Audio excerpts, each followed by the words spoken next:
to another episode of Pit Lane Parlay.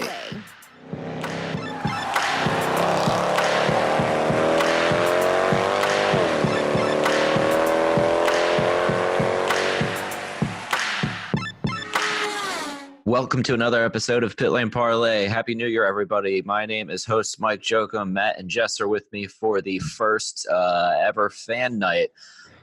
And I will turn it over to Matt to give a quick little intro and introduce our first guest, and we'll get the night started off. Yeah, so we have a lot of amazing guests coming on tonight, fans of the show, fans of IndyCar, who are going to join us and kind of talk a little bit about themselves, and then they all got a topic that they're going to bring on and discuss with us. And the first one we got up here is none other than Patreon subscriber and all-around good guy Michael Goodyear, who's at mgoodyear007 on social media. Thanks so much for joining us, Michael. How are you doing tonight? I'm doing great. I'm actually calling in from Aruba. So normally I'd be in Virginia calling you guys, but down here in paradise. That's some dedication. That's a dedicated fan there wanting to come on the show, even though he's in a paradise right now. So we appreciate that. So like I said, why don't you quickly kind of talk about how you became an IndyCar fan and what led to you loving the sport? Well, to be honest, I started out a huge F1 fan, but like not recent F1. I was a big 80s, probably like Senna Prost era was really interesting for me. I used to scour YouTube to watch all the old like crappy quality YouTube videos, full race videos. And then I started to try to get into modern F1, but I just couldn't. Just couldn't find a driver to really attach to or anything. And so I sort of just gravitated to IndyCar after sort of seeing, whoa, they do a Grand Prix in Baltimore. Like that's right down the street. So let me go check this out. And since then, I've been pretty obsessed. That sounds like good times to me. Baltimore was always one of my favorite street races, and I was kind of same. I started out as NASCAR and then gravitated to IndyCar as well. So I think you ended up in the right spot there. So after all that said, what's the topic you want to discuss with us for tonight? I want to talk about Juncos because I love to root for the underdogs. Those are always my favorites. I mean, it's always fun for me, at least, to see a new guy win or a new team win. But I feel like they're going about it in sort of the wrong way for next season from what I've been reading. And just that I feel like they should wait, maybe like take some time out, do this IMSA thing that they're going to do. They just unveiled their Cadillac DPI on Twitter today. It looks pretty awesome. But I feel like they should wait and like come up with one driver instead of trying to scrounge for funds and have sort of a revolving door type thing going on. Fair point. I'll start and we'll make it a panel discussion about different Juncos things here. I think they were everybody's pick whenever Matt, Jess, and I talked about it for the team to regress the most in 2019. Yeah. I don't know. I don't really know what they're doing with IndyCar right now. And it's until they announce drivers, I guess we won't really know. But it's definitely an odd way to go about things. We're coming up in we're in 2019 now, and they have pretty much no idea who the drivers are going to be, which is worse than Dale Coyne's annual TBA for a couple of years, because that was always just one guy. This is potentially multiple guys or two cars, or we're going to run one car. I have my thoughts on who it's going to be, but I'll let Jess or Matt kind of give their thoughts before we go down that path. Go ahead, Jess. I'm not going to really comment, I think, so much on who I think it's going to be, but I think my comment with everything that's going on with them is just, for a lack of a better way of putting it, they've got a lot of swimming pools and they're dipping their toe into a lot of pools when they should just focus on one. I feel like they've got too many things going on, and they're stretching themselves pretty thin, in my opinion. Did you use a pool reference because one of our guests here is in tropical paradise? Is that why we made that? Well, reference? I am too. It's actually 80 in Florida right now still. So bragging. So Goodyear, any idea predictions on who do you think is going to end up in Juncos in the IndyCar program? I mean, what I'd honestly like to see them do is they've got Rinus VeeKay for the Indy Lights season. And after seeing him go through, it's not Pro Mods anymore. What's it? Indy Pro 2000. There you go. He was killing it last season. And so I feel like they should wait because, I would bet on him even based on the tough competition from what I've seen in Indy Lights, to be a contender in the championship, and see if he can, come out of it with the scholarship money and just carry him into IndyCar maybe in 2020. That's what I'd like to see them do, and just maybe focus on IMSA this season and see what they can, not stretch themselves too thin, as Jess said. Yeah, to kind of sidetrack that off of that a little bit, with Renus moving up to Juncos's Indy Lights program, which didn't really have a good year last year. Do you think he's kind of has an eye around the corner for their IndyCar program as well? I mean, I would hope so. The guy just seems like really quick. But I mean, it remains to be seen. I guess Juncos has won at least 2 Indy Lights championships, right? With Piggott and Kaiser, right? Sounds right. Yeah. Yeah. So, I mean, I could see them doing it again. And he was quick at that Homestead test. I mean, they're going to have a pretty deep field, I feel like, this season, but I think they're going to be contenders. So I'd like to see them do that. I mean, I'd like to see Kaiser back in the seat too, because I feel like he's got potential, but I know budget is hard. Right. I bet. If you're a fan of the show, I bet our resident cheater is probably looking up Indy Lights champion teams right now. I'm not, actually. Honestly didn't even occur to me. I don't know why, but it did not even pop into my head. Jess or Mike, do you have any Juncos related questions or predictions you want to hear from Goodyear? I have one. It's a prediction, and maybe we'll get Mike's input here. Not that any of us know much about him, but I know I cheated and looked up his stats a couple months ago. The Agustin Canapino, who dominated whatever the heck series he was in down in Argentina that I still can't figure out how to pronounce it. Yeah. Everybody's raving about this kid. He's driven some Chevy cars down in Argentina, so he's got the Chevy connection. He's talked about as the young guy. I could see him maybe splitting some races with maybe him and Kyle Kaiser, and maybe Kaiser does the 500 and the Indy GP or something along those lines, and then maybe a third driver to fill out the grid. What do you think about? I know like us, you probably don't know too much about Canapino. Hopefully, I'm pronouncing his name right. I'm probably not. That's right. But what do you think about that? I think that'd be cool. I mean, just doing some research sort of into Renus, he's got big sponsorship behind him. So I was just thinking, like, wait for he's got some huge supermarket in the Netherlands behind him that's like a 7 billion euro a year or something. Are we talking about VK or Canapino? Oh, VK. But I was thinking if they wait for him. But I mean, for this year, Canapino, I mean, I don't know. I know very little about him. I guess he was doing the stock car stuff or the tin tops. But I mean, I could see that. Let's see how he does, I guess, at the Daytona, because he'll handle a little bit of the oval there, and he'll, have the road course in a DPI, which all the drivers that sort of run IMSA say is, it's not necessarily similar to IndyCar, but I guess, if you can hold your own in IMSA, you might be able to transfer over some of that talent in IndyCar. Yeah, totally fair. And to your point on VK, I think his dad owns I think it's called Jumbo. I'm a Jumbo. Yeah, Jumbo. I don't know. Yeah.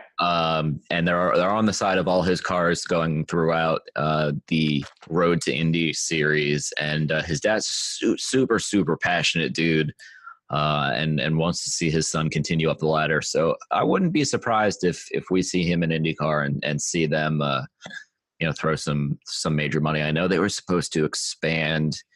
I actually met him at St. Pete last year, and he told me they were expanding into the U.S. or Canada or something at some point. So, I'll leave it at that. Is there any last minute Juncos topics you want to bring up before we switch over to our next guest? No, just I really hope that they succeed. I don't want to see a team leave IndyCar, like just the struggle for budget would be sad. It might be even better for them to sit it out. I'm no business guy, but whatever's the safe bet is probably what I would go for. But Ricardo Junco seems like just somebody who's willing to take risks, and that's probably what you need at the helm of your team, not me being like, oh, let's sit this season out and wait for some money. Definitely sounds about right with all his strange 2018 choices. Looking at you, Alfonso Solis. But with that, we are just about out of time on guest number one here. So Mike, thank you for joining, and thanks for listening every week and chatting with us about IndyCar, and we will talk again soon. Absolutely. It was a pleasure. Thanks for having me on, guys. Thanks. Thanks for coming. Here we are with our second guest, Mr. Jake Neely. You can find him on Twitter at IndyCarFan25. Jake, why don't you give everybody a quick introduction on your, what got you into IndyCar, and then we'll bring up your topic. Hi, guys. I probably have the stupidest story for becoming an IndyCar fan, just because basically, it was my family was fans when I was younger. They took me out to the Speedway in Indy since we're from Fort Wayne, Indiana. And that's basically how I got hooked. Just speed, innovation, technology. I marvel at all of that. And here we are today. I'm a 24-year-old adult who's a huge IndyCar fan. So that's about what I got. Very, very, very good. Not a dumb reason at all. No. Definitely fair. But and your topic for our little segment here tonight is what? The qualifying format of the Indianapolis 500. All right. I love it. Definitely a hotly debated topic after last year. So I'll let you pose your question or topic, however you want to bring it up, and we'll debate it and try not to be too hard on you. Oh, no, I don't. You guys would never do that. No. Well, basically, I don't think anyone likes the current format. I don't even know if the people who came up with the current format enjoy watching what's out there, but it was kind of obviously with diminished car count, what needed to be done was a change to what we were doing to get a better on-track product, and also for, ABC needing to be in prime time, and also cutting James Hinchcliffe out of the Indianapolis 500 due to, TV ending it at 550. So my idea, as we obviously see with greater car counts now, some people even saying upwards of 40 this year, so hopefully 38 to 40. I think that we need to make Sunday more of a traditional bump day, while keeping some of the new innovation of the Fast 9 around. So my idea, just kind of quickly, would be Saturday is pretty much what it is now.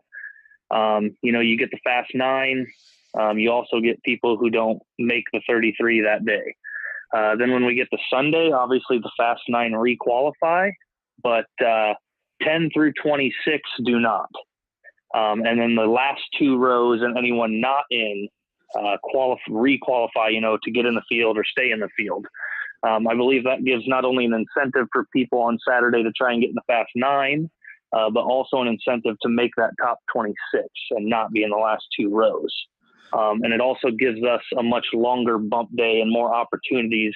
And the fact that you don't have to make a run on Saturday if you don't want to, and gives you the ability to just run Sunday if you're a lower budget team. Obviously, in the past, we've seen, Buddy Lazier, who obviously, if you follow me on Twitter, I'm a huge fan of, gives them Saturday, to prepare instead of getting out there, Thursday to run some install laps, and then Friday they're trying to get up to speed. And if they don't qualify Saturday, well, then pack it up and you're going home. It gives them a practice Saturday morning, and then any downtime Saturday, and then obviously the hour practice Sunday. And then the other day on Twitter, I saw someone mention what happens with exposure for all these cars that go home for new teams. With the new TV deal, I'm expecting, TV coverage to be a lot better, whether it's through NBC Gold or even being on NBC Sports. I think a extended bump day gives the cars that end up not making it exposure on TV. Like we saw Hinchcliffe last year, and a lot of people claim Arrow's getting more exposure since he got bumped. Than not. Well, if you send some people, packing after Saturday, they don't get seen at all on Sunday. And the way my format would have everyone running Saturday, making multiple runs to try and get in the top 26, or not be in the last two rows. Then you also see everyone back Sunday, minus I guess the middle of the field. But those people will be on race day. This format, I think, helps out the people who end up not making it. And the people at the back of the grid who, the sponsors pony up last minute a lot of times, and the added exposure, really helps them, even if they end up making it or not making it. So, that's kind of my idea. Obviously, there'd have to be some time things worked out. But, it's light enough in Indiana, late enough at that time of year, you could definitely work out how it all works. Jess, I'll turn it over to you for your thoughts on Jake's idea, and then Matt, and then I'll go. So I've always been a traditionalist because I, too, grew up in Indiana, just actually about 30 minutes from the track, so I spent a lot of time there. I'm not sure I like locking in 10 through 26. I get the idea, but I don't know, because I feel like locking in 10 through 26 kind of screws those people over, because they might be able to have a better run on Sunday. But I get where you're coming from. So it's kind of hard to decide whether I like it or not. But I think it's good letting the last two rows also qualify, just because I think that it would definitely create some more drama. And like you said, it would allow those people who have a low budget, give them more of an opportunity to possibly make it work, or come up with something. In years past, there have always been people show up right at the last minute with their helmet, and they could jump in a car and throw it in the field. So I think that idea is very interesting. I'm just not sure about the 10 through 26 idea. Go ahead, Matt. Yeah, I like the idea of kind of shifting things around. I definitely agree that Sunday should be the main focus, but I want to pose a question to you, Jake, because of course I have to give you some grief. Always. I'm going to play some devil's advocate here. Let's say, and obviously knock on wood, let's hope this doesn't happen. Let's say next year, Carlin and Ed Carpenter Racing and Harding Steinbrenner go belly up. And so next year we're down to 34 entries again. Don't you think IndyCar would kind of look a little foolish if they changed the format for 2019 and then immediately changed it back for 2020 again? Or do you think it should just go on a year-by-year basis, or what do you think about that? That's where, I think any format we have is going to be a little sticky with the, obviously the economic situation that we, find ourselves in IndyCar today. Because I think if we keep the current format and, hey, we show up with 40 entries this May, well, it's going to look pretty dumb too. That's true. You're out after, that's going to be a packed Saturday, and then a Sunday is just kind of like ho hum. But yeah, my idea was more, with one weekend of qualifying, I don't think there's really any perfect way to do it. And I think when you commit to something, you're probably going to look foolish regardless. Last year ending at 550 looked pretty stupid, if you ask me, and a lot of people would say the same thing. But they're doing what they have to do to get on, network TV, and get the most people seeing them. So yeah, I don't think there's a perfect fix. That's a completely fair answer. So Mike, go ahead. Yeah. I don't know how about the 10 to 26 thing, although it is very interesting and not something I had thought of before. But I do like moving everything to Sunday in terms of, all right, who's, 100% not making it, giving, a Buddy Lazier type person, an extra day to prepare in whatever way. I swear I didn't pay Jake to come on here and bash Buddy Lazier. That was not my idea. It's okay. We didn't make fun of him that much. But I think, if we get more than 35 cars, I think they'll, make a change for this year. But I think either way, if it's, 35, 36, I think we're going to see the format again this year. And then, maybe if it's another frustrating day from a TV perspective, they'll make changes. But like Jake said at one point early on, with NBC, devoting, more coverage to it now, you might see, some popover on NBC Gold or NBC SN, or, there's a lot more possibilities that ABC didn't really seem willing to entertain. So definitely more opportunity there, and an interesting discussion point that I think we should just talk about again at some point in terms of format. But with that, we are just about out of time for Jake's qualifying segment here. So, Mr. Neely, thank you very much for listening every week and chatting with us and joining us tonight. Yeah, well, thank you guys for having me on.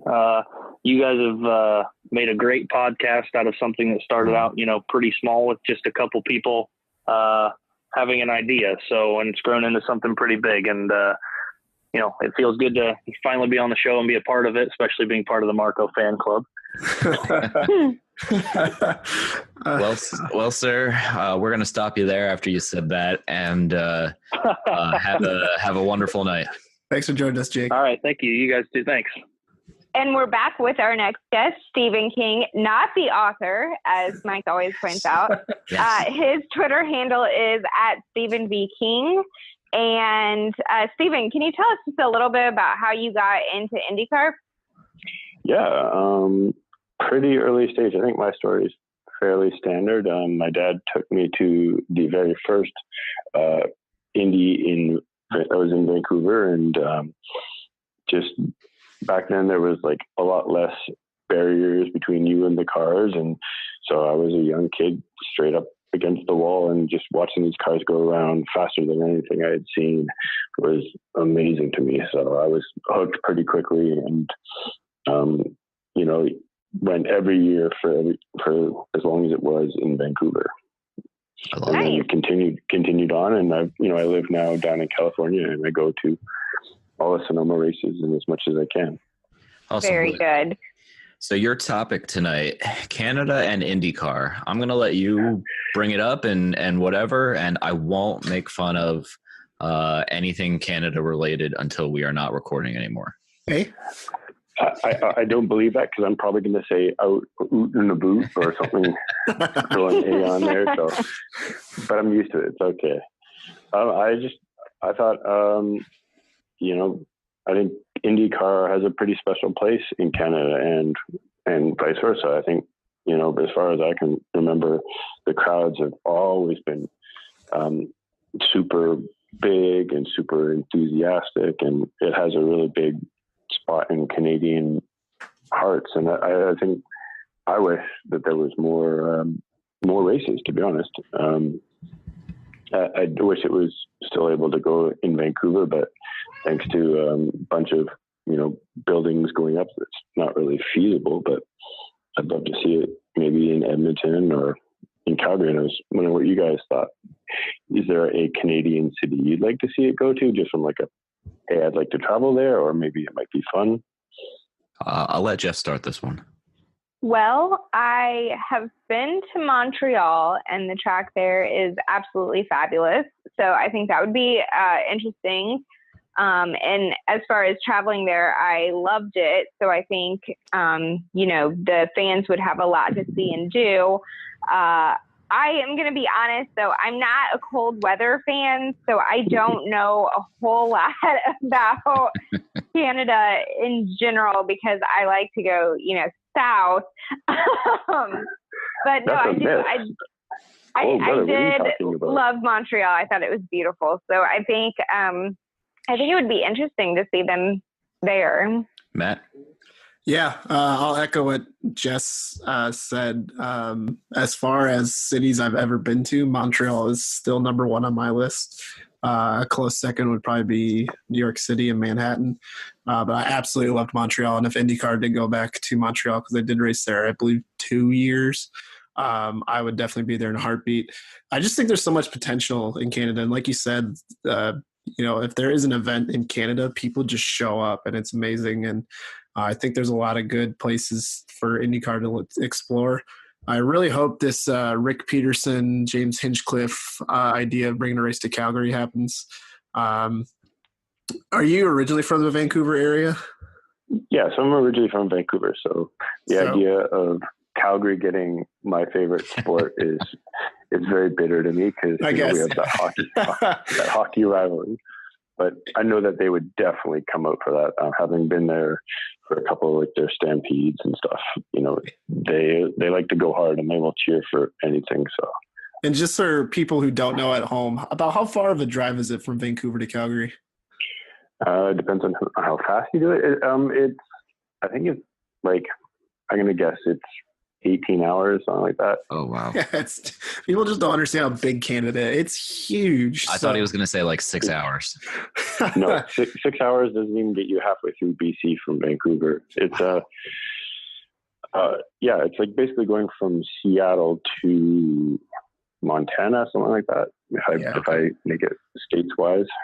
Just massive. I would go along the same boat with Jess and pick Montreal. So what do you think, Mike? Montreal will be a good one. Unlike you guys, I've never been there, although I am going there this year for a weekend. But I'm going to go with Calgary. I think Calgary would be a cool place to visit. Outside of Toronto, I've never been anywhere in Canada, and I do love the cold weather, so I know all the fun cities, mainly just from watching hockey. So I think Calgary would be cool. I heard, I don't know if it was Steven or somebody else saying on Twitter recently, the old Vancouver course, because of the Olympics a couple years ago, is pretty much, non-existent in terms of, everything that they could have made out of it. Well, the second one is is now where the Olympic Village is, okay. And is now condos and stuff. So yeah, it's kind of done. That's a fair point. So I'm going to vote for Calgary just to be different. Although, I mean, really anywhere in Canada, Canadian fans are, rabid for any sort of sport. I mean, even the, CFL, which is kind of small down here. Now that I have some Canadian friends and, we have some Canadian followers, I see them tweeting about it like crazy. And, obviously, hockey is a pretty small sport up there. It's on TV 24/7, even in the summer, which amazed me the first time I went to Toronto back in 2011 or 2012 was they were talking about hockey on SportsCenter in the middle of July. Do I have time for a quick follow-up question for Steven? Yeah, go right ahead. We've got a couple minutes still. All right, perfect. So, Steven, all-time favorite Canadian IndyCar driver. Who do you got? It's got to be Greg Moore. He was like, some Canadians will say Gretzky and, people in hockey, but for me, Greg Moore was kind of my idol growing up. He was the guy sort of from my hometown that was doing what I wish I could do, but like there was no way I was ever going to be able to do it. And so, just watching him come up through the ranks from Atlantics and Indy Lights and stuff, he was by far my favorite. Did you ever get to meet him? I never got to meet him. Somewhere I've got pictures of me like waiting outside his little, I guess, thing in the paddock, his tent, but never got to meet him, unfortunately. I think my dad gave up and got tired and wanted to go get a beer. So it's not that it was any of Greg's fault, but yeah. I get it. Got to get a Molson. Are we doing product plugs? Listen, I'll always support Molson. That's a good beer. Yeah. Oh, I know. It was a shame that they weren't able to sponsor those races anymore because they would have gone on for forever, I think. Yeah. Laws, government, you know the drill. Yep, government and tobacco and all that stuff. How different would our sport be if tobacco was still allowed? Oh man, that's a 60-minute episode someday. I guess we'll try to bring you back on for that one. Yeah, that's a good episode. That'd be a really good Patreon episode too. So real quick, I'm going to do a second follow-up question here. And there's a little bit less of an option in terms of drivers. Pretty much, Parker Thompson, Clement DeMello, maybe a handful of others that are, young, up-and-coming Canadian drivers. If you had to pick one to be an IndyCar star, who would it be? Ooh, now you're just going to make me have enemies, aren't you? On Twitter. I'm going to go with Nicholas Latifi. I'm going to go back to Europe because I think when he's done his Formula 2 after 2019, I think he'll end up coming over to IndyCar. So that's although I would like to see Parker Thompson and Zachary Clement DeMello make it to IndyCar. The more the merrier. I think we should invade IndyCar and have it like half, instead of the Brazilian storm, like have it just be half Canadians. That'd be awesome. I wouldn't complain. I like everybody up there. On that note, and we like. Oh, sorry. Go ahead. I was going to say, we like we like coming down to the States and we enjoy our time, as Hinchcliffe and Wickens have shown. Yeah, we enjoy it down here.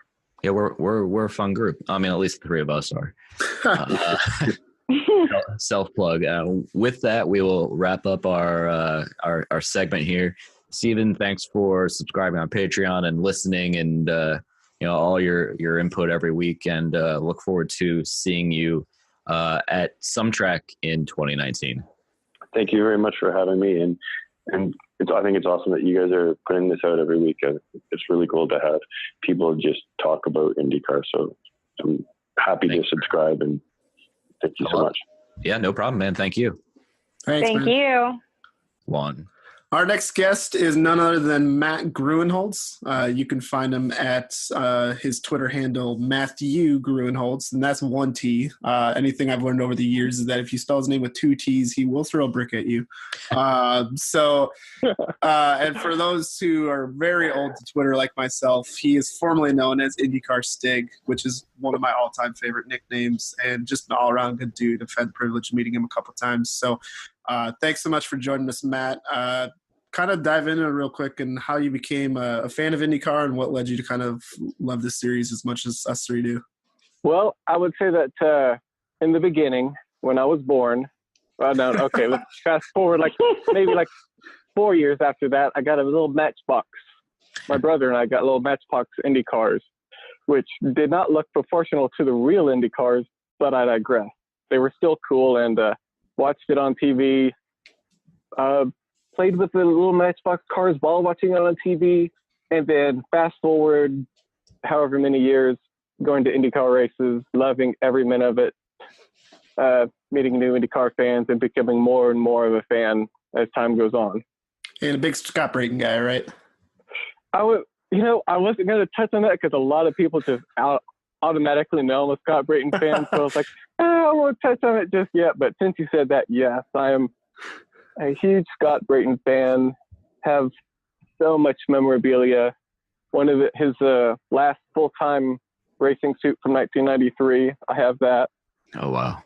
Yeah, and I've gotten offers like, how much are you selling it for? It's like, not for sale. Kidney.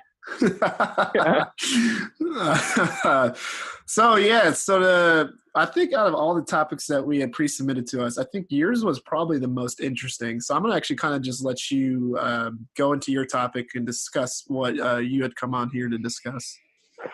Okay, basically, what I thought about is like all the drivers from Formula One, sports cars, whether it be IMSA, WEC, or whatever, and even NASCAR.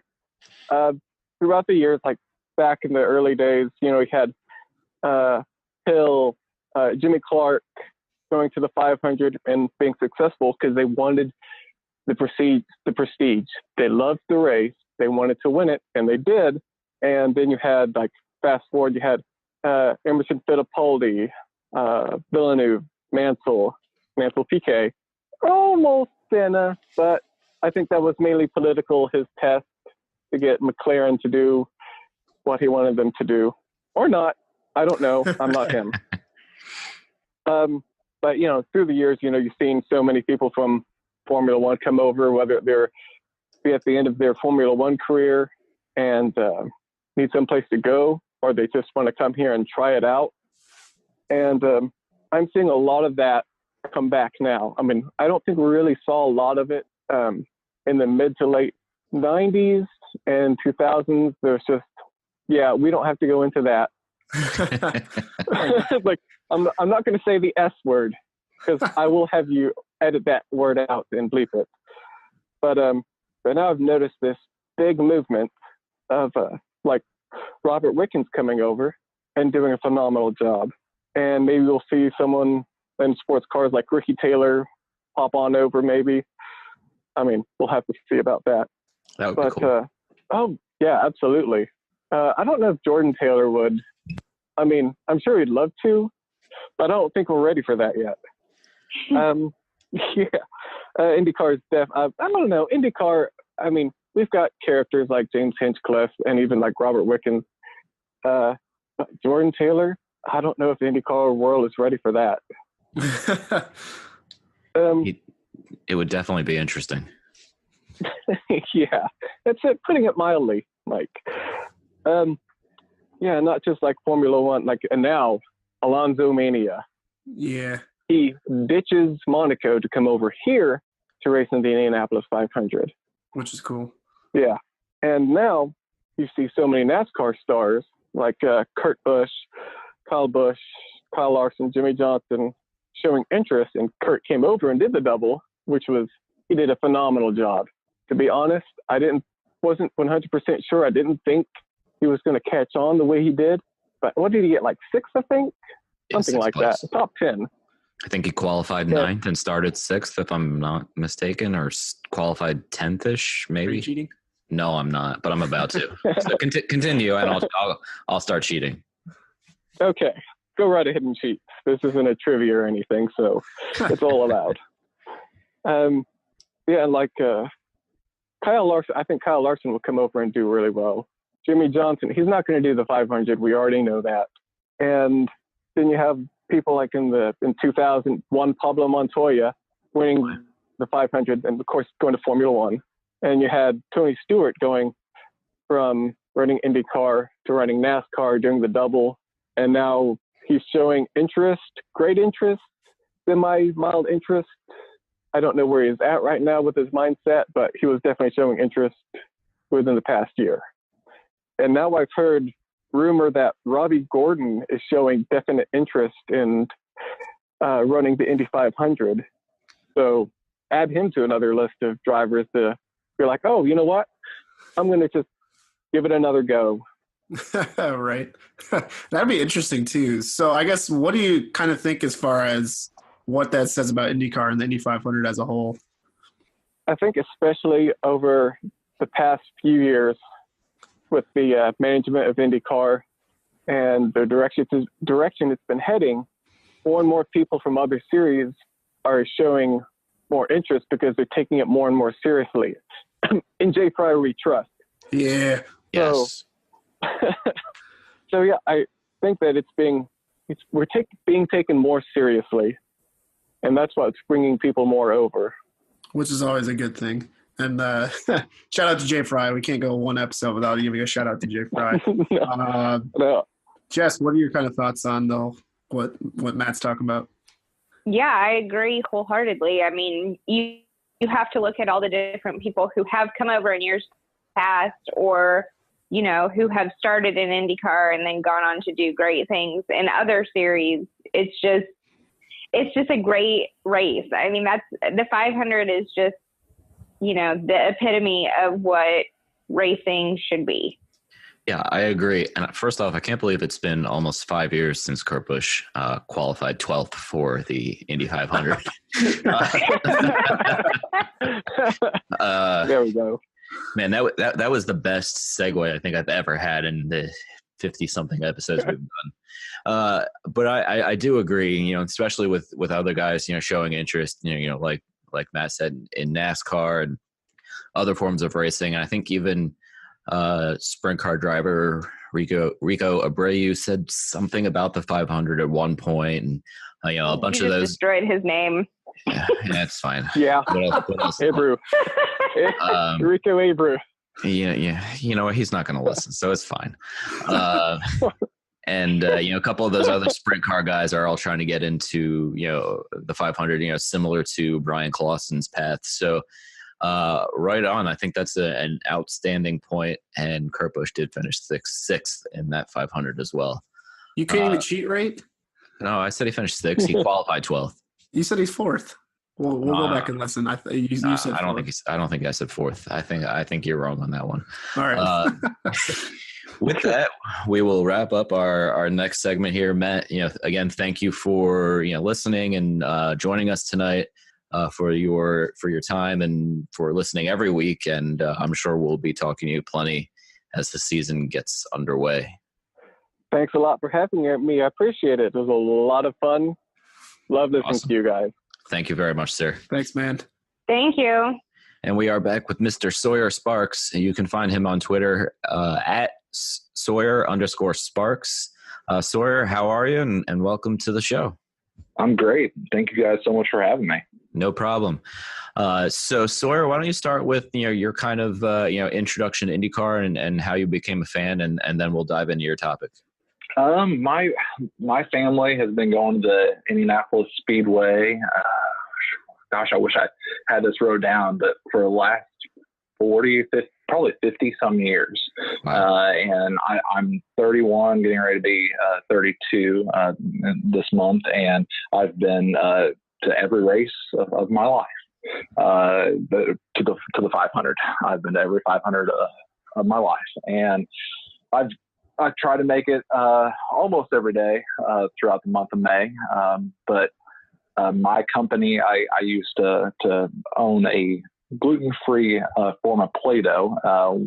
We manufacture traditional kind of like the traditional Play-Doh, and our company sponsored the Indianapolis Motor Speedway for a couple years as the kids club event, and trying to get more kids interested in the sport. And that's kind of like what my topic kind of goes on today, is like the topic of how the Speedway and how Indianapolis Motor Speedway and IndyCar markets their product. And they do a great job in some ways, and in other ways could improve. And I'm sure that's a great discussion we can dive into. So one of the ways, kind of targeting children and also, families and adults. But definitely I feel always IndyCar lacks, a way to engage the younger viewers, the children, like with NASCAR, for example, just as simple, the M&M car. And I know that's out of IndyCar's ability, of a sponsor, but just like the M&M's car is very kid friendly, geared towards kids. NASCAR's even try to do things like Digger, if you guys ever remember Digger. Yeah. I'm not a NASCAR fan, but even Digger, I'm pretty sure Digger doesn't exist anymore, but he might have got ran over. But then going along on the adult side, another venture I'm in, I own a brewery, and so alcohol, and Indianapolis Motor Speedway and IndyCar has had a great partnership throughout the years with Fuzzy's vodka. And it's terrible and sad to see that Fuzzy's is leaving. And hopefully there's something that can be put in place. And I think one conversation I've had, I think with Jess and Mike before, is the restaurants and TVs. I live in Indiana, and it's still so hard to find a place to watch the race, to get a place to turn a race on if I'm at B-Dubs or if I'm at any restaurant or bar. Even in Indianapolis, we took a group of friends years ago for the season finale, and they turned the race off halfway through the race. And to put some, it wasn't even it was a tape recording of a hockey. I know you're a hockey fan, but it was a tape recording of a hockey, and just ways that they could market and reach out to, those type of venues. Matt, Jess, any thoughts? It seems like a great place for that to kind of work would actually be, what's it called? Like the 1911 Sports Bar and Grill, the one that Sarah Fisher owns. Mm-hmm. That'd be like a great absolutely. place to just be like a hangout and whatnot. And, for those who don't know, so Sawyer kind of mentioned earlier, he was on Shark Tank, the TV show. So I got to ask you, so if you were pitching the Indy 500 IndyCar restaurant to Mr. Smiley and the bunch, what do you think they would say?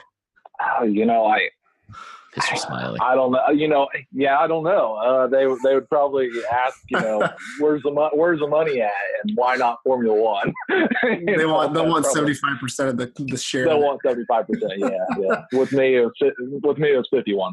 Yeah. No, absolutely. I agree with you though.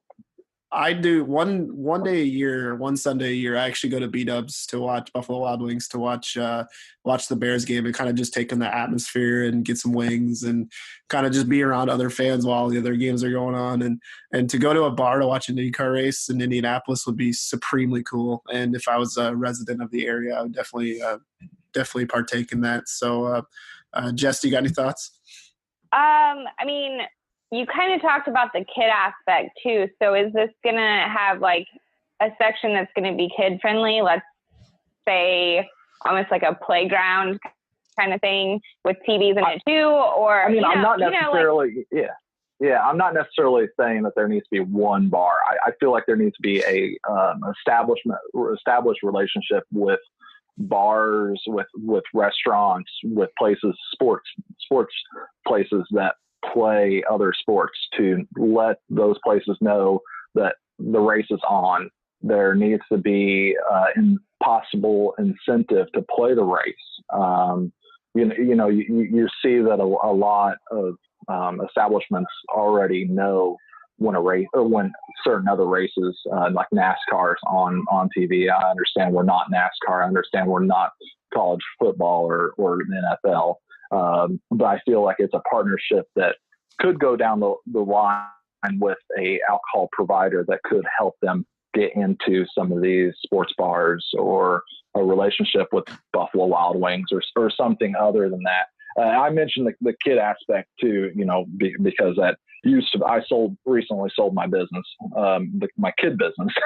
And I mentioned that because that is a way, to get the younger audience, to start them young, because that's what got me interested in the series. Is I was, going to the race when I was a child.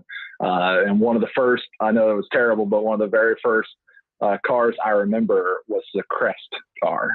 And yeah, I know, terrible driver, but that was one of the very, very first, because my parents were telling me to brush my teeth, and here I am, and I see a Crest car out there, and I'm like, oh, cool. All right. That's fair. All right. Yeah, I think the sports bar market is would be pretty cool, especially if you could get a sponsor or IndyCar, not just Indiana but other places. Right. Listen, in my case, Philly. They say, hey, Buffalo Wild Wings, Philadelphia. If you play the IndyCar race, we'll work out some sort of incentive package or something. I don't know how that end works because I'm not in marketing or business, but it would be pretty cool to, watch it at a bar. Although I do like watching it, the races I don't go to, on my couch in peace and quiet. But, to have a couple drinks with, a crowd of people and get them into racing, it would be a good way to do it, is to put it at, some sort of sports bar type places. And there's sports bars that are popping up left and right near me. So I'd imagine it's the same near everybody talking tonight, not just the four of us right now. So I think you're onto something. I think we're going to have to find somebody in marketing and talk about what we can do. Yeah.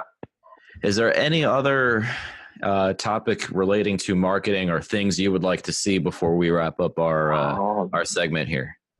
I don't know if you guys are open to any other marketing suggestions to talk. I mean, marketing, I enjoy it. I built a business from nothing to where we were the largest Play-Doh manufacturer in the United States before I sold it. And it was a time that people had no idea what gluten-free even was. So yeah, that's fair. I enjoy talking about marketing ideas and such. And it's definitely a conversation that, I'm not saying what IndyCar has done in the past isn't great or fantastic, because it is. What they've done in the years has been extremely improving. And I just hope that with the loss of a few sponsors that we can continue to build that momentum. Yeah, very fair point there. And since we are about to wrap this up, Mr. Sparks, thank you very much for joining us tonight and listening every week, and I look forward to seeing you next May in Indianapolis. Yeah, maybe I'll see you guys at St. Pete. I think I go to St. Pete. I will see you there. All right, we'll see you. All right, sounds Thanks good. a lot, man. Thank you guys for having me. Yep. Yeah. All right, and we are here with our next guest, Andrew Barker, and his Twitter handle is @F1Andrew. Andrew, how are you tonight? And welcome. Well, thank you very much. Yeah, I'm good, thank you, and thanks for having me on. Yeah, thank you for joining us. So just to start us off a little bit, can you tell us how you got into watching IndyCar? Well, it's been, like I said, I've been watching it on and off for since about 93 when Nigel Mansell joined. I did obviously have an interest before that, but obviously the coverage in the UK wasn't that great at the time. And then obviously once Nigel Mansell joined, obviously I couldn't stop watching it then, really. I just carried on watching it all the way through. And obviously, like I said, it's I've carried on, continue watching it from then, really, when I've been able to have continuous coverage in the UK. So I've been able to watch it all the time. Perfect. And then it looks like you wanted to talk tonight about F1 drivers coming over to IndyCar. So we're going to turn it over to you. You're going to just tell us what you want to talk about, and we'll go from there. Yeah, obviously, there's been a lot recently about Formula One drivers coming over to IndyCar, and obviously Marcus Ericsson's one. Obviously, Fernando Alonso is another. Like I said, obviously, to go on to Marcus Ericsson, obviously he's joined a very good team for this season, for this upcoming season. And I think that, he's got a lot of pressure, I think, because looking at his Formula One career, he's not been the best car, don't get me wrong, but he's only scored, I think it was 18 points in 5 seasons. So, I think it's going to be a fresh start in IndyCar, and, he will be under pressure, especially on the road and street courses, to get to good results, straight away, really, because obviously I'm sure the team will expect him to be very good on these kind of circuits, or learn very quickly, shall we say. But you see him on the social media, and he seems to be getting his head down. He wants to make it a success, and I think that's fantastic for him, really. Yeah, I think that's agreed. I can't wait to see what he does. Yeah, I think we've got to give him the chance, give him the opportunity. I think obviously, like most European drivers, I think ovals will be a big issue to learn. But I think he may give him a race or two to get going, but he will have to definitely show how good he is on the road and street courses. There's absolutely no doubt about it. If he wants to make it into a success going forward, into like a longer career, because even though he's Sauber's reserve driver, you can't see him ever getting back in there, back into Formula One that way. I'm guessing, I'm sure he's bringing a budget to IndyCar for his drive, which is a good thing, but it might not last forever, but he has to have that opportunity, and hopefully he'll take it with both hands and he can be a success. And yeah, I'm looking forward to see how he gets on. So yeah, I guess I'll go next. So as far as I'm kind of looking at this year's grid as far as confirmed drivers, and so when we roll up to the 2019 Indy 500, out of the list of, we'll call it European products, so not necessarily F1, but just drivers who kind of tried their hand in Europe and then came back to America to race in IndyCar. We got guys like Max Chilton, Santino Ferrucci, Ed Jones, Fernando Alonso, Jordan King, Marcus Ericsson. All those guys have been entered into the Indy 500. We still got to go through qualifying and all that good stuff. But of those kind of European products that I just mentioned, who do you think's got the best shot to do the best at Indy this year? Fernando Alonso. Do you think McLaren will do fine, even though they're technically don't have a team affiliation yet? Yeah, definitely. I watched, obviously you've all watched the race, the Indy 500 when he was there, and he's like he'd been doing it all his life. He just sat in the car and drove. Obviously, he had lots of teammates, and he had good information coming from Andretti and so on and so forth. But he just took to it, like I said, even like Mansell, like going back to Mansell's days, he took to it, especially the ovals. Like I said, he took to it, and he was superb, and it was a good story was a good story all round. You know, he turned up. He was a kind of a success, and you know, it worked out for both. So that's obviously he wants to go back again. So you know, it's win-win really. But I think he will be again going to Indianapolis. He will be the man of yeah. Before I toss it to Mike, I think I would pick Ericsson, to be honest. But I'm looking forward to watching him race. So, Mike, any thoughts? Yeah, I think I'm going to go with Alonso unless, you know, Ericsson comes out of the gate and kind of surprises us the first couple races of the year or the first couple Indy 500 practices. But I wouldn't be surprised if Matt was correct. Let's put it that way. Jess? I'm going to say Alonso, and I'm going to have to kind of just mirror what Andrew said. And, you know, he did so well in his first showing at the 500 that it's hard for me to ignore. So I think he's going to come back, and I think he's going to do really well again. I think as well for Fernando as well, is obviously now he's got a bit more time on his hands, shall we say, no Formula One commitments. You know, he may be in the simulator a bit more, integrate himself, may have a few secret test sessions on an oval somewhere out the way, you know, just so he can just keep his eye in, basically. Maybe even, I won't surprise me if he gets, you know, if the budget's right, he might get an odd drive at maybe Long Beach or something like that, maybe, you never know. Or even the Indianapolis road course, what they do. That's a possibility. That's what, you know, he may have a secret up his sleeve, shall we say. Yeah, I think the Indy GP would be a good place just to get some extra seat time, you know, being right before the Indy 500. Yeah, I could definitely see that happening. A natural fit, and then as far as logistically, I don't see it being too big of an issue for McLaren to pull off. Maybe just be between the road course and oval car. Maybe it'll be difficult for him, but yeah, it would make the most sense. Yeah, and obviously with McLaren, he's got a good team. Like I said, Bob Fernley's there now, so he knows what he's doing. And like I said, for him, he's got everything he needs. He's got all the information he needs, and I think he's definitely, if everything works right, he's got to be one of the favourites to win the race for sure. So I'm going to bring up a topic out of the blue here. Out of the, you know, F1 drivers who haven't quite made it to IndyCar yet that we've heard about, you know, we've heard Van Dorn. I believe Dale Coyne said he had talked to Esteban Ocon, and I think he also talked to Pascal.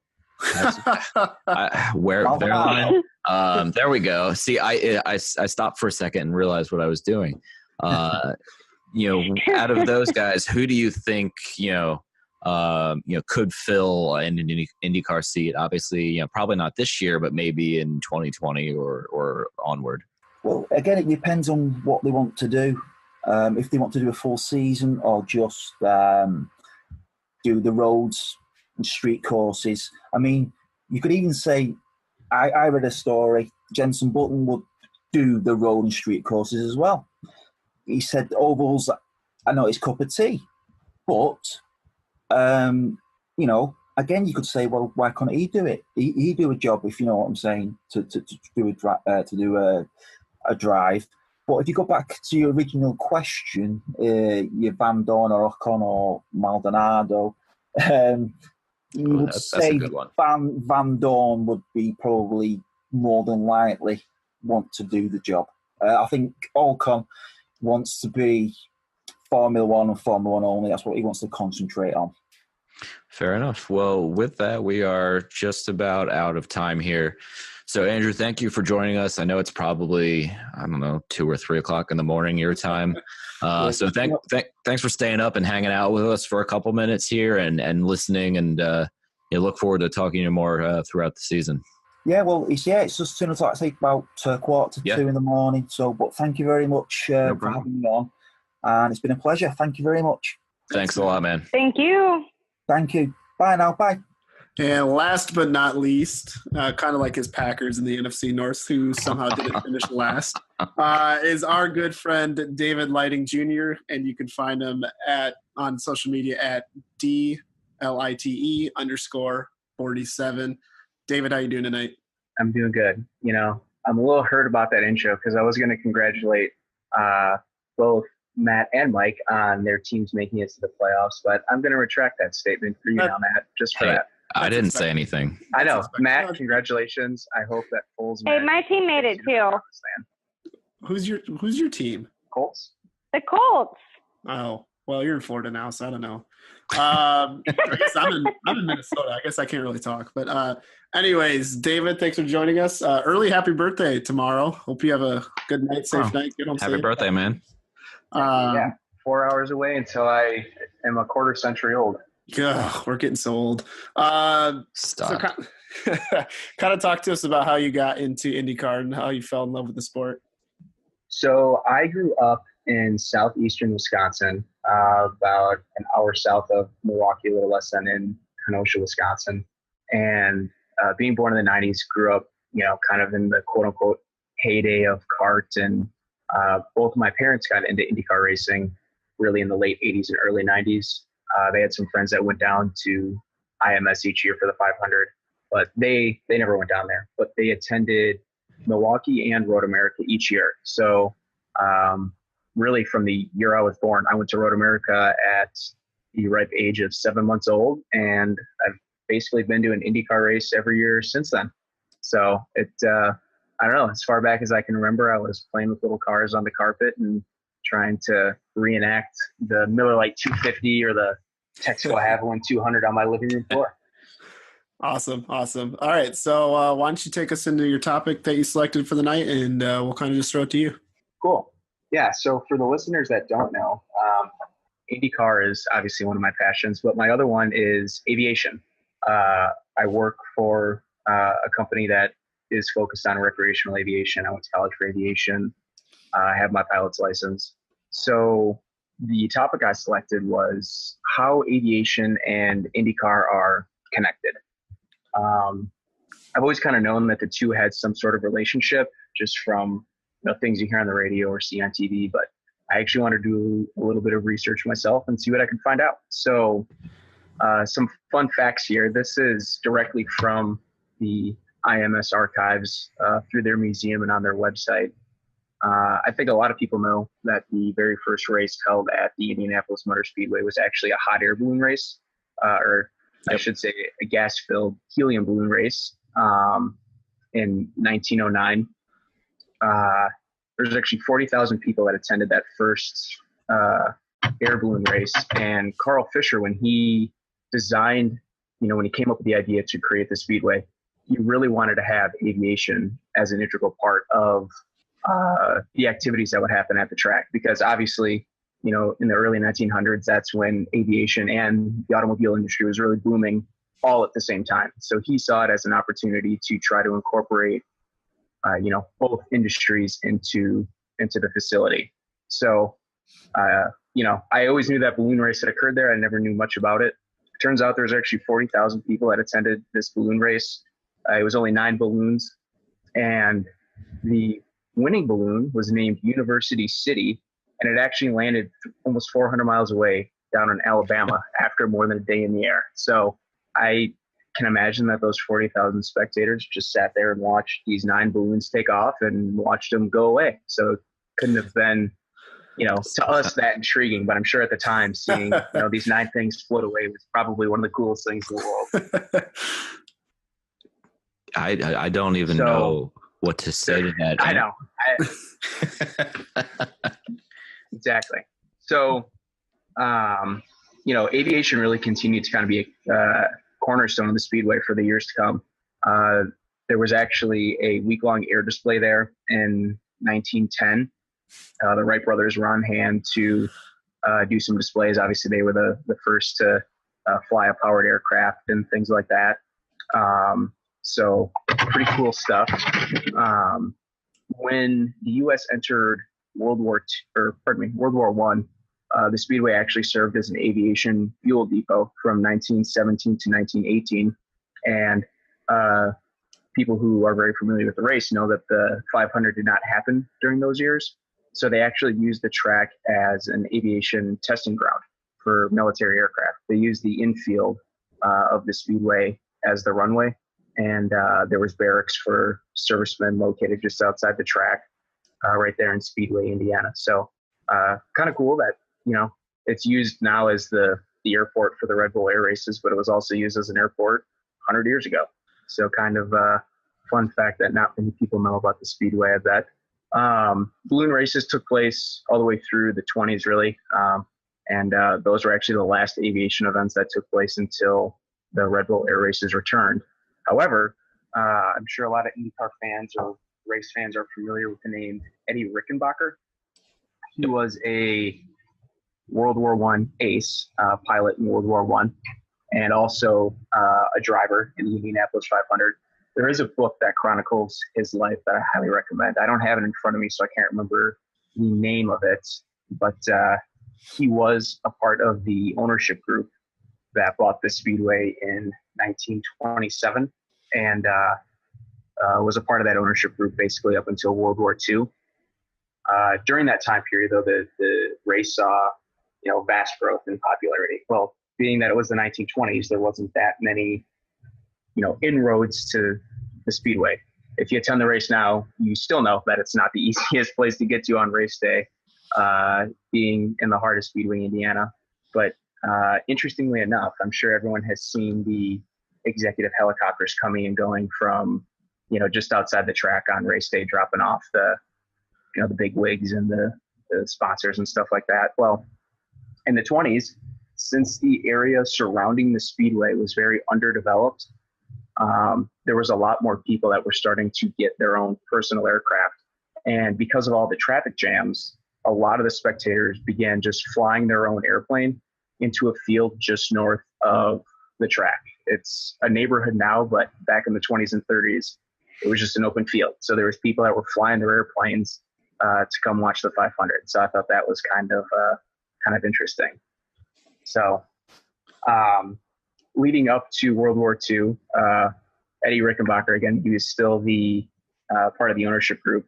He offered IMS yet again to be part of a government aviation facility, but the government declined because of just the technological advances of the aircraft. They were faster, bigger, needed more space to take off and land. So, of course, the track then shut down for a couple of years during World War II. So that's kind of the end of the aviation tie into the Speedway. So I don't know if you guys have any thoughts on that topic, but I have a few more things that I'm happy to share. Well, I guess my only question would be, like, how did you learn all that? Simple Google search, Matt. Oh, sorry. I guess I'm lacking there. No, actually, when the Red Bull Air Races returned to the Speedway back in 2016, the Speedway put out some information on the kind of chronicling the history of aviation at the racetrack. So I can't remember who actually published it, but if you just go to the IMS website, you can find some of that information there. I tried to Google Indy 500 or IMS and, you know, the history of aerospace, and somehow ended up Googling the NFC North standings. I don't know how that happened. Jess, you got any thoughts on that? I think it's all very fascinating. And frankly, I'm going to send you a message next time it's my turn to do Stump the Host. Just saying. Fair enough. I've been sitting here for 10 minutes trying to figure out how I can compare NASCAR and the first balloon race that ended up in Alabama. But I don't have anything good. There was probably as much passing in the balloon race as there is a typical NASCAR race. Ooh. There you go. Good one. I like it. Yeah. I missed it. Man, that was a good one. That one time. Yeah. Thank you for subscribing. And for those who don't want to listen to David, join us on Patreon. Go to patreon.com/pitlaneparley. Everything's there that we've ever posted, a couple special episodes and bloopers and me messing up people's names. And I don't know what else is on there anymore. And yeah, so why don't I have one random question, David? And it's I got one too. it's a total just not that it'll ever really happen, but if you had to pick one current IndyCar driver to become a fighter pilot, who would it be? Zach Beach, no question. So and why? So, fun fact about Zach Beach, a lot of people don't know this. He was actually learning to fly when he was first driving Indy Lights. I met him at Milwaukee in, I think, 14 or 15, and got talking to him, and he was completely like enamored with the idea of learning to fly. But obviously, commitments with IndyCar and everything continue to grow, and he didn't have as much time to spend in the airplane. But not only that, but dude's also got the perfect build to be a fighter pilot. He's small, he's strong, he'd fit perfect in the cockpit. Like, he's got, he'll make some bold moves. So I think Beach would make the perfect fighter pilot. Go ahead, Matt. Well, this one's not racing, and I keep bagging on the Packers, but you had tweeted us today about the Pit Lane Parlay Bowl, which I think is in reference to Sunday. Is that right? Oh, absolutely. All right. Well, we need a prediction. Who do you think's going to win, the Eagles or the Bears? And just for those who don't know, I'm a huge Bears fan, and Mike is a huge Eagles fan. And I'm a huge Packers fan. So that's cute. As much as Mike, I'm sorry. As much as this pains me, it's okay. I think it's going to be tough for the Eagles to put up more than 13 points. And I think the Bears are going to put up 20 or 21. So I'm going to say 20-13 Chicago. So you think the Chicago Bears will win? Can you say that full sentence? Yes. I think the Chicago Bears will win on Sunday. That is going to be my new ringtone on my phone. And when the Chicago Bears travel to Los Angeles, California for the divisional round, they will also win that game. Wow. That will be a little tougher, but I don't think so. Anyways, we digress. But yeah, like I said, I hope you have a good birthday tomorrow, and we really appreciate you coming on. And really, that was a really fine education that we got there. That's a lot of stuff I didn't know. I don't know about the other two, but that was really awesome. So I appreciate that. And it probably doesn't hold a candle to the number of like horse posts that there were. So I don't know if I can beat that, but yeah, thanks for having me on, guys. Yeah, and thank you again for listening every week. And I guess I hope everybody enjoyed Fan Night. I'm sure at some point again we'll do this in the future. And guys, I think that's it for the night. So Jess, feel free to sign us off. And guys, keep your lug nuts tight. The music for this week's episode was done by Impulse Studios and produced by Podcastily Productions. Web design courtesy of A30.com.